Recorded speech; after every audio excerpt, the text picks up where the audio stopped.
possono attivare con le sale, o quantomeno per una colonna per nave.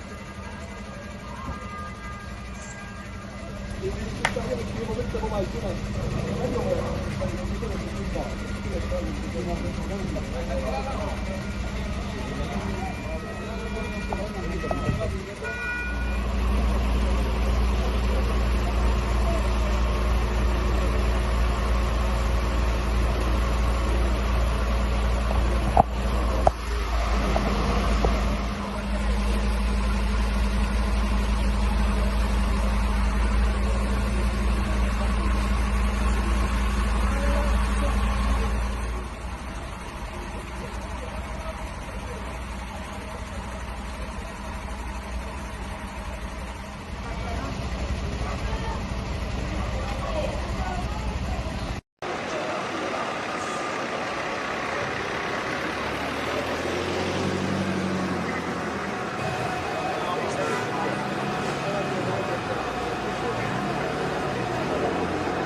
ci fu una fuga di gas, non è che